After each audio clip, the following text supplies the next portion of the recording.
साथियों नमस्कार।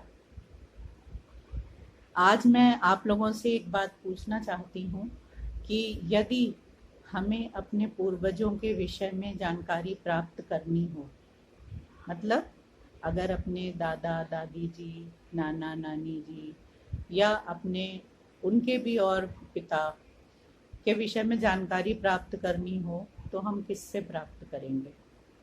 अपने माता पिता से, ना कि पड़ोसियों से या अपने मित्रों से। मैंने ये प्रश्न क्यों पूछा, इसका अर्थ बताती हूँ। यदि हमें अपनी सभ्यता, अपनी संस्कृति, अपने पर्वों, अपने त्योहारों, अपने विषय में कोई भी ज्ञान प्राप्त करना है तो हम उसे अपने परिवार वालों से ही पूछेंगे। जब हम भारतीय सभ्यता, भारतीय संस्कृति के विषय में ज्ञान प्राप्त करने के विषय में विचार करते हैं तो हमारी जो भाषा थी, मैं कहना चाहती हूँ कि हमारी जो मातृभाषा थी संस्कृत, जो सर्वपूज्य भाषा है, जिसमें अनेक ग्रंथ हैं, जिसमें भिन्न भिन्न विषयों पर हमें जानकारी मिलती है, क्या हम उस भाषा को सीख पाए हैं?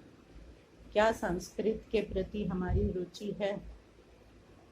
यदि हमने अपने जीवन में भारतीय होकर संस्कृत विषय का ज्ञान प्राप्त नहीं किया तो इसका मतलब है कि हम अपने पूर्वजों से अनभिज्ञ हैं।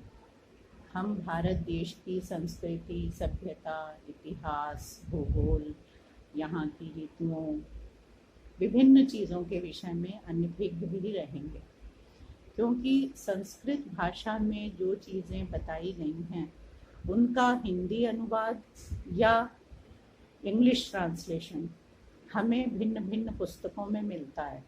लेकिन जब वो अनुवाद किया जाता है तो जो भी व्यक्ति अनुवाद करता है, जो भी व्यक्ति ट्रांसलेशन करता है, वह उसे अपनी बुद्धि के हिसाब से, अपने ज्ञान के हिसाब से उसकी परिभाषा बना देता है, उसमें कुछ चीज़ें जोड़ देता है, कुछ चीज़ें अपनी तरह से बना देता है।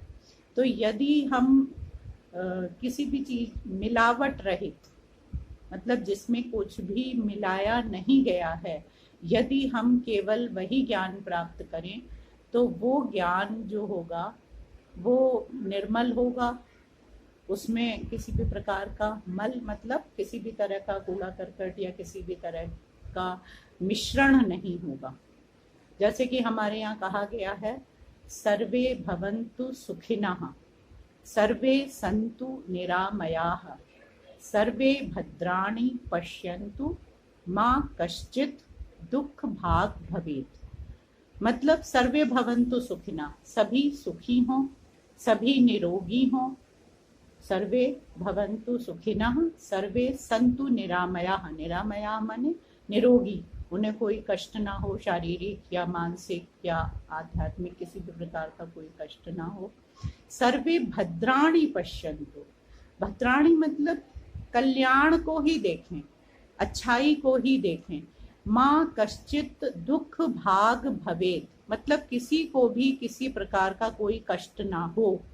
किसी को भी का मतलब है कि चाहे जंचर है, बंचर है, जड़ है या चेतन है, मनुष्य, पशु, पक्षी, पर्वत, नाले।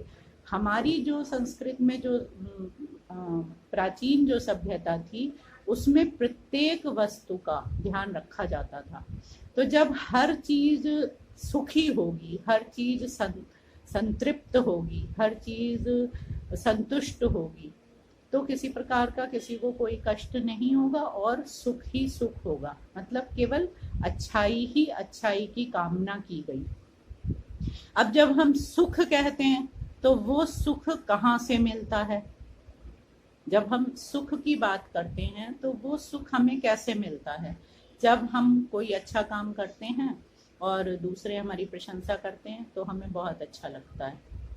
यदि हमसे कोई गलत काम हो जाता है और दूसरे हमें डांटते हैं या किसी भी प्रकार से हमारी बुराई करते हैं तो हमें दुख हो जाता है।